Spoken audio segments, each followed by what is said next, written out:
Welcome back to my channel. This is Yashoda और आज हम हिस्ट्री की क्लास 6 की एनसीईआरटी की सीरीज़ में चैप्टर 8 करने जा रहे हैं, जिसका नाम है गांव, शहर और व्यापार। चलिए बिना समय वेस्ट किए हुए हम अपना आज का टॉपिक शुरू करते हैं। पहला हम देख लेते हैं, यहाँ पे कुछ औजार दिए हुए हैं। इसे हम कहते हैं हंसिया। थर्ड नंबर वाले को हंसिया बोलते हैं, सेकेंड नंबर वाले को कुल्हाड़ी और पहले नंबर वाले को सड़सी कहते हैं। ठीक है, सड़सी। ये सारे लोहे के औजार हैं। तो और लोहे के औजार और खेती के बारे में हम थोड़ा सा जानते हैं। Let's start.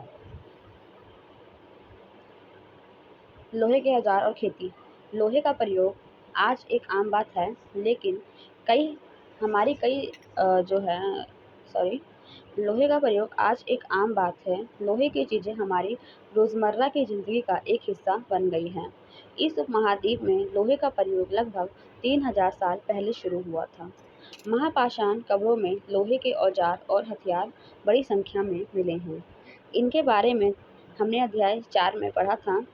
करीब 2500 वर्ष पहले लोहे के औजारों के बढ़ते उपयोग का प्रमाण मिलता है। इनमें जंगलों को साफ करने के लिए कुल्हाड़ी और जुताई के लिए हल का फॉल शामिल हैं।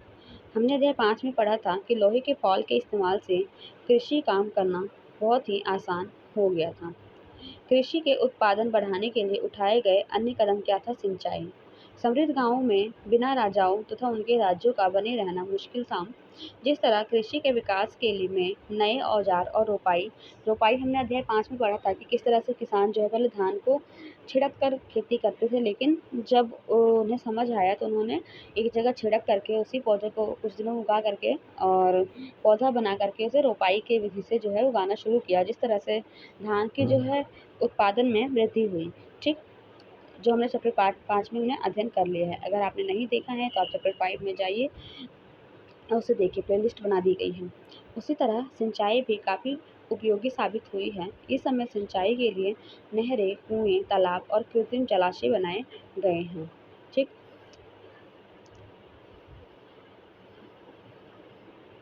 यहाँ देखते हैं गांव में कौन रहते थे। गांव में कौन रहते थे? इस उपमहाद्वीप के दक्षिण तथा उत्तरी हिस्सों के अधिकांश गांवों में कम से कम 3 तरह के लोग रहते थे। तमिल में बड़े भूस्वामी को बिलला, साधारण हलवारों को उणवार और भूमिहीन मजदूर को दास, कैरेसियर और आदिमई कहलाते थे। देश के उत्तरी हिस्सों में गांव का प्रधान व्यक्ति जो है ग्राम भोजक कहलाता था। अक्सर एक ही परिवार के लोग इस पद पर कई पीढ़ियों तक बने रहते थे, यानी कि यह पद आनुवंशिक था। ग्राम भोजक के पद पर आमतौर पर गांव का सबसे बड़ा भूस्वामी होता था। साधारणतया इनकी जमीन पर इनके दास और मजदूर काम करते थे। इसके अतिरिक्त प्रभावशाली होने के क्या कारण थे? देखते हैं। प्राय राजा भी कर वसूलने का काम इन्हें ही सौंप देते थे। ये न्यायालयों का न्यायाधीश का भी काम करते थे, जैसे कि छोटे मोटे लड़ाई झगड़े का सॉल्यूशन भी ये निकाल दिया करते थे और कभी कभी पुलिस का भी काम करते थे। ग्राम भोजक के अलावा अन्य स्वतंत्र कृषक भी होते थे, जिन्हें गृहपति कहते थे। इनमें ज़्यादातर छोटे किसान ही होते थे। इसके अतिरिक्त कुछ ऐसे स्त्री पुरुष थे जिनके पास अपनी जमीन नहीं होती थी।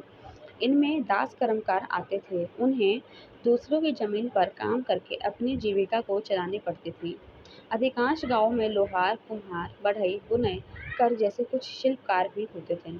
आइए जानते हैं आहत सिक्के के बारे में। आहत सिक्के क्या होते हैं? आहा सिक्के सामान्यतः आयताकार और कभी-कभी वर्गाकार और कभी गोल होते थे। ये या तो धातु की चादर को काटकर या धातु के चपटे गोलाकारों से बनाए जाते थे। इन सिक्कों पर कुछ लिखा हुआ नहीं था, बल्कि इन पर कुछ चिन्ह ठप्पे से बनाए जाते थे, इसलिए ये आहा सिक्के कहलाते थे। ये सिक्के उपमहाद्वीप के लगभग अधिकांश हिस्सों में पाए जाते हैं और ईसा की आरंभिक सदियों तक ये प्रचलन में था। आइए जानते हैं कि सिक्के किसे कहते हैं।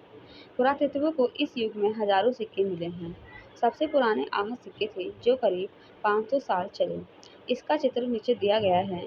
चांदी या तांबे के सिक्कों पर विभिन्न आकृतियों को आहत कर बनाए जाते थे, इसीलिए इन्हें आहत सिक्के कहते हैं। यहाँ आप देख सकते हैं, ये सिक्के हैं, या तो चादर को काट के बनाया गया है या गोली को पीट पीट कर चपटा करके बनाया गया है। यहाँ आप देखिएगा कि बनाया हुआ है, ठीक है, प्लेट, ठीक है।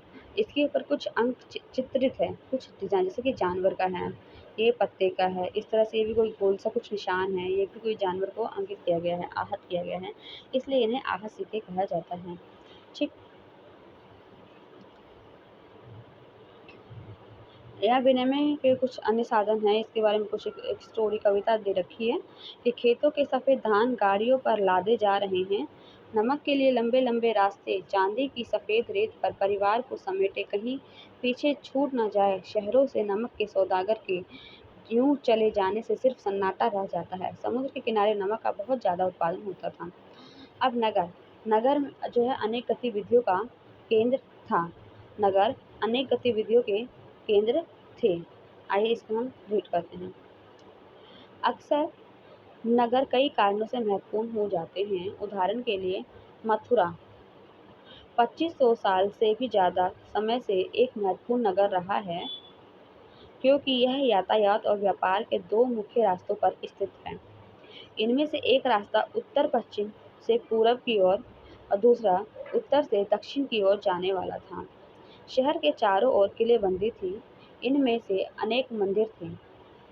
आसपास के किसान तथा पशुपालक शहर में रहने वालों के लिए भोजन जुटाते थे।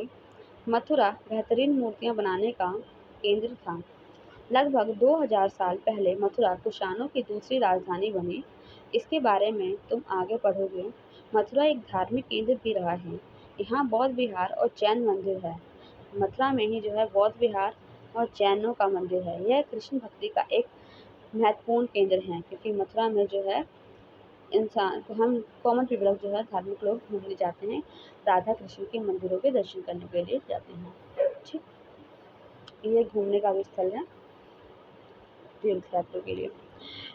मथुरा में प्रस्तर खंडों और मूर्तियों पर अनेक अभिलेख मिले हैं। आमतौर पर यह संक्षिप्त अभिलेख हैं, जो स्त्री और पुरुषों के द्वारा मठों या मंदिरों को दिए जाने वाले दान का उल्लेख करते हैं। ठीक है, दान का उल्लेख करते हैं जो पत्थरों पर लिखे हुए। प्राय शहर के राजा, रानी, अधिकारी, व्यापारी, शिल्पकार इस प्रकार के दान करते थे। उदाहरण के लिए मथुरा के अभिलेख में सुनारों, लोहारों, बुनकरों, टोकरी बुनने वालों, माला बनाने वालों, इत्र बनाने वालों के उल्लेख मिलते हैं।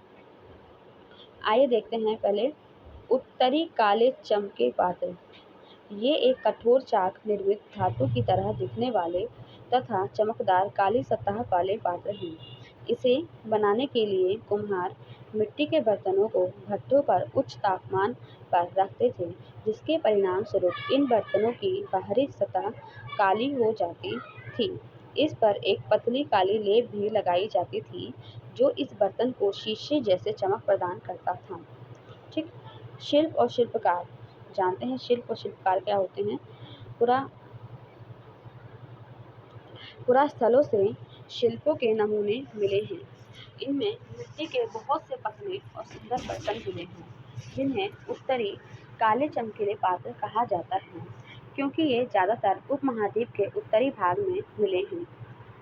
ध्यान रहे कि अन्य दूसरे शिल्पों के अवशेष नहीं बचे होंगे। जैसे कि विभिन्न ग्रंथों से हमें पता चलता है कि कपड़ों का उत्पादन बहुत महत्वपूर्ण था। उत्तर में वाराणसी और दक्षिण में मदुरै इसके प्रसिद्ध केंद्र थे। यहाँ स्त्री पुरुष दोनों काम करते थे। अनेक शिल्पकार तथा व्यापारी अपने अपने संघ बनाने लगे थे, जिन्हें श्रेणी कहते थे। जो शिल्पकार और व्यापारी अपने अपने संघ बनाने लगते हैं या बनाते हैं, उन्हें श्रेणी कहते हैं। शिल्पकारों की श्रेणियों का काम प्रशिक्षण देना था। ठीक, ये ट्रेनिंग का काम देते थे, जैसे कच्चा माल उपलब्ध कराना और तैयार माल का वितरण करना था। जबकि व्यापारियों की श्रेणी व्यापार का संचालन करना था और श्रेणियां बैंकों के रूप में काम करती थीं, जहां लोग पैसे जमा करते थे।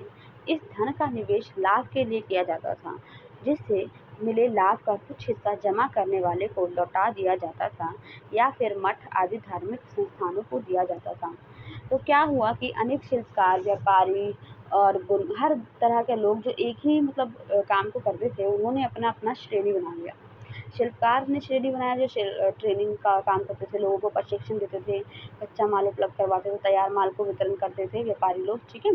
और जो पैसे जमा करने वाले लोगों की श्रेणी थी, वो पैसा जमा करते थे और ज़रूरत पड़ने पर उधार देते थे, उधार लेते थे और इन्वेस्ट मतलब इंटरेस्ट रेट जो है ज़्यादा, जैसे कि कम ब्याज पे लेना पैसा और ज़्यादा ब्याज पर किसी को देना, तो जो हमारा बेनिफिट होता था उसको कुछ पैसा जो है उनको जिन्होंने जमा किया है उनको भी दिया जाता था या तो धार्मिक संस्थानों में लगा दिया जाता था, ठीक।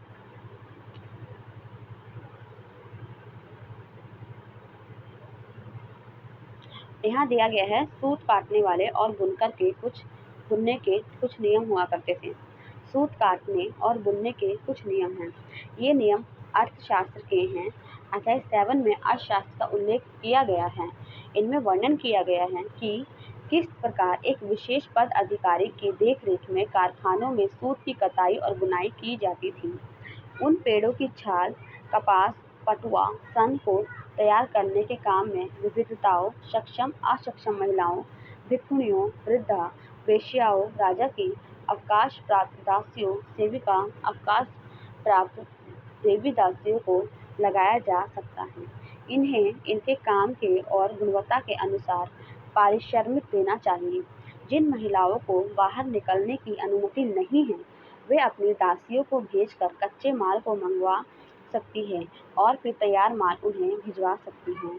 वे औरतें जो कारखाने तक जा सकती हैं, उन्हें अपना माल कारखाने तक तड़के ले जाना पड़ता था, जहां उन्हें पारिश्रमिक मिलता था।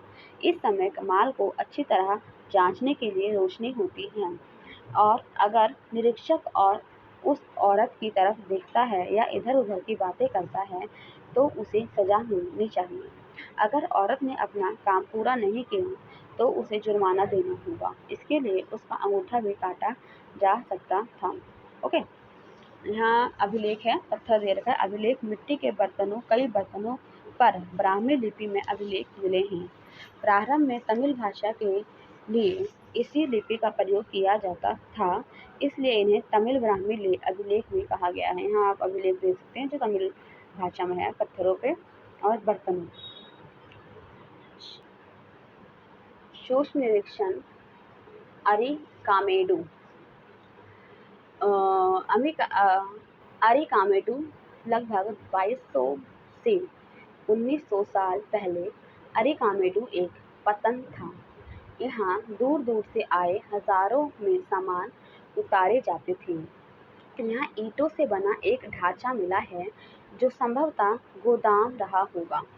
यहाँ भूमध्य सागरीय क्षेत्र के एम्फोरा जैसे पात्र मिले हैं। एम्फोरा वो होते हैं जिसके दोनों साइड जो है हैंडल होता है, ठीक इस तरह से, या फिर इस तरह से पकड़ने के लिए दोनों साइड हैंडल होता है, जैसा भी होता होगा। इनमें शराब या तेल जैसे तरल पदार्थ रखे जाते थे। इनमें दोनों तरफ पकड़ने के लिए हत्थे लगे हैं और साथ ही यहाँ एरेटाइन जैसे मुहर लगे लाल चमकदार बर्तन भी मिले हैं। इन्हें इटली के एक शहर के नाम पर एरेटाइन पात्र के नाम से जाना जाता है। इसे मुहर लगे साँचे पर गीली चिकनी मिट्टी को दबाकर बनाया जाता था।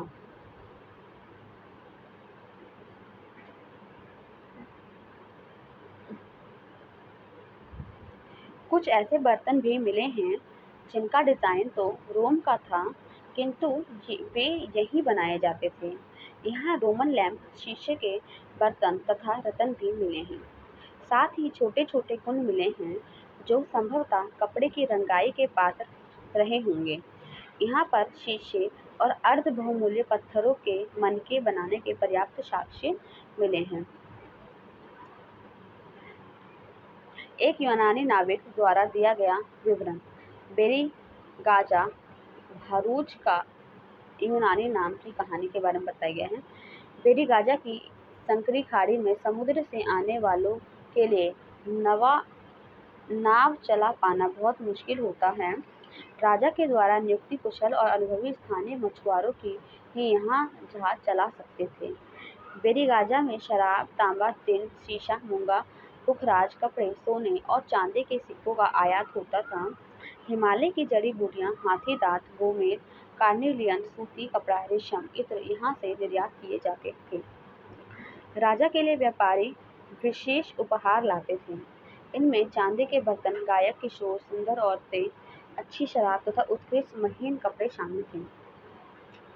व्यापार और व्यापारी, आइए जानते हैं थोड़ा कि कैसे व्यापार और कैसे व्यापार और व्यापारी।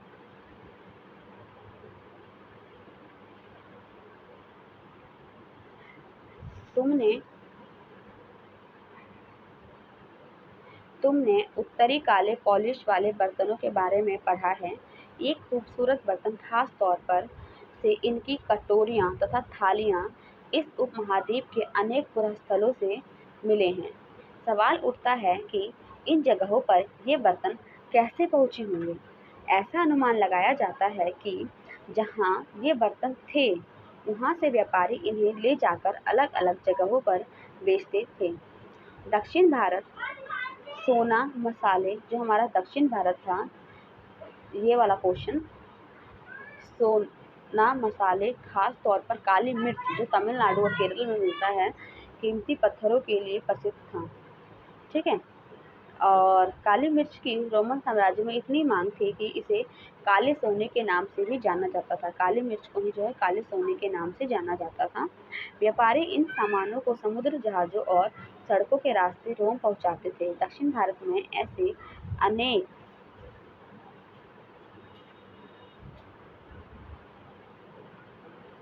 रोमन सोने के सिक्के मिले हैं। इसमें यह अंदाजा लगाया जाता है कि उन दिनों रोम के साथ बहुत अच्छा व्यापार चल रहा था। यानी कि रोम के लोग जो थे दक्षिण भारत से अपना काली मिर्च का सामान ले जाते थे और उनके बदले वो अपना सिक्के लेते थे। ठीक। व्यापार से जुड़ी एक कविता है, कविता को चलिए थोड़ा सा पढ़ लेते हैं। ठीक। व्यापार के प्रमाण हमें संगम कविताओं से भी मिलते हैं। नीचे लिखी कविता है।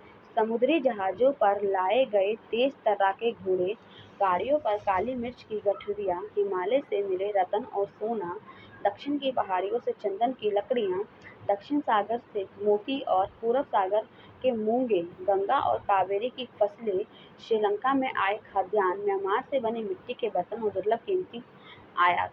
ठीक है। व्यापारियों ने कई समुद्री रास्ते खोज निकाले। इनमें से कुछ समुद्र के किनारे चलते थे और कुछ अरब सागर और बंगाल की खाड़ी पार करते थे। नाविक मानसूनी हवा का फायदा उठाकर अपनी यात्रा जल्द ही पूरी कर लेते थे। वे अफ्रीका या अरब के पूर्वी तट से इस उपमहाद्वीप के पश्चिम तट तक पहुंचना चाहते थे तो दक्षिणी पश्चिम मानसून के साथ चलना पसंद करते थे। इस लंबी यात्राओं के लिए मजबूत जहाज़ों का निर्माण किया जाता था। समुद्री तटों से लगे राज्य। अब हम पढ़ते हैं थोड़ा समुद्री तट से लगे राज्यों के बारे में। इस उपमहाद्वीप के दक्षिण भाग में बड़ा तटीय प्रदेश है। ठीक है। नीचे अगर हम देखें तो इस महाद्वीप के जो हमारा दक्षिण वाला पोर्शन है, ये वाला, ये पूरा जो है पानी से भरा हुआ है। ठीक। पूरा हमारा पोर्शन जो है पानी से भरा हुआ है यहाँ वाले ये। ठीक है। यहाँ से पूरा गुजरात तक। तो इस महाद्वीप के दक्षिण भाग में बड़ा तटीय प्रदेश है। उनमें बहुत से पठार और नदी के मैदान हैं। नदियों के मैदान इलाकों में कावेरी का मैदान सबसे उपजाऊ है। मैदानी इलाकों तथा तटीय इलाकों के सरदारों और राजाओं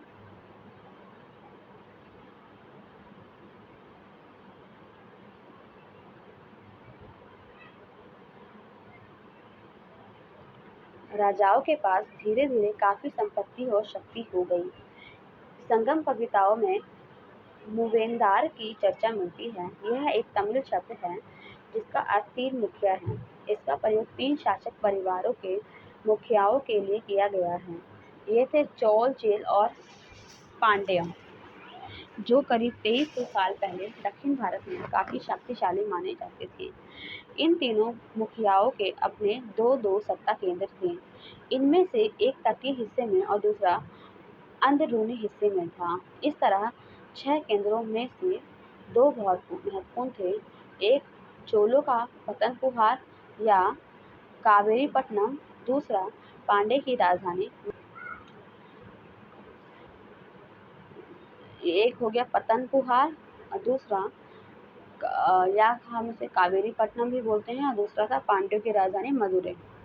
ये मुखिया लोगों से नियमित कर के बजाय उपहारों की मांग करते थे। कभी-कभी ये सैनिक अभियानों पर भी निकल पड़ते थे और आसपास के इलाकों से शुल्क वसूल करके लाते थे।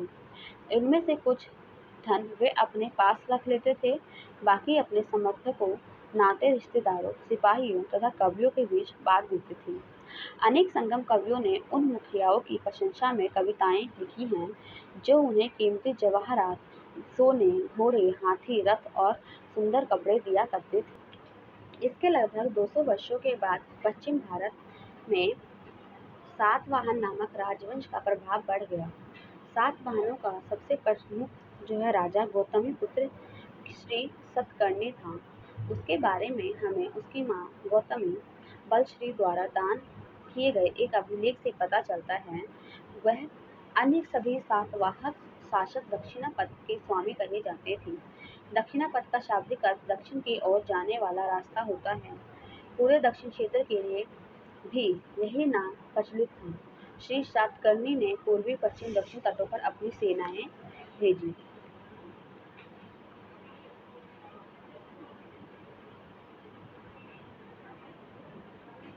रेशम मार्ग और कुषाण। कुछ शासक इतने बड़े-बड़े हिस्सों पर अपना नियंत्रण करना चाहते थे, क्योंकि इस रास्ते पर यात्रा कर रहे व्यापारियों से उन्हें कर, शुल्क, तोहफों के जरिए लाभ मिलता था। इसके बदले ये शासक इन व्यापारियों को अपने राज्य से गुजरते वक्त लुटेरों के आक्रमण से सुरक्षा देते थे। सिल्क रूट पर नियंत्रण रखने वाले शासकों में सबसे प्रसिद्ध थे कुषाण। करीब 2000 साल पहले मध्य एशिया तथा पश्चिम उत्तर भारत पर इनका शासन था। पेशावर और मथुरा इनके दो मुख्य शक्तिशाली केंद्र थे। तक्षशिला भी इनके ही राज्य का हिस्सा था। इनके शासनकाल में ही सिल्क रूट की एक शाखा मध्य एशिया से होकर सिंधु नदी के मुहाने के पत्तनों तक जाती थी।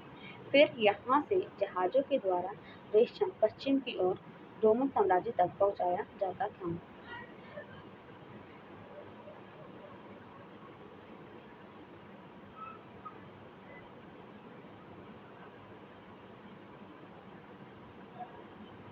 कुछ उपयोगी शब्द हैं, जैसे लोहा, सिंचाई, संगम, पतन, श्रेणी, व्यापारी, रेशम मार्ग।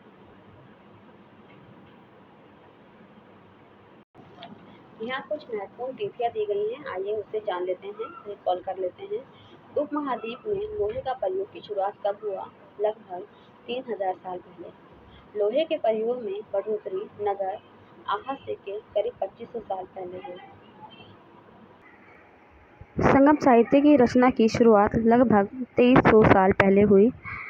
अरिकामेडु का पतन करीब 2200 तथा 1900 साल पहले हुआ। रेशम बनाने की कला की खोज लगभग 7000 साल पहले हुआ। चोल, चेर और सांडे 2300 साल पूर्व। रोमन साम्राज्य में रेशम की बढ़ती मांग लगभग 2000 साल पहले। कुषाण शासक कनिष्क 1900 साल पहले। फासियन का भारत आगमन 1600 वर्ष पहले। स्वेंग सांग की भारत यात्रा। अपार की शिव स्तुति की रचना लगभग 1400 साल पहले। तो इसी के साथ हमारा ये चैप्टर कंप्लीट हुआ। मिलते हैं नेक्स्ट चैप्टर के साथ। अगर वीडियो पसंद आई हो तो चैनल को लाइक करें, सब्सक्राइब करें और ज़्यादा से ज़्यादा लोगों को शेयर करें। Thank you.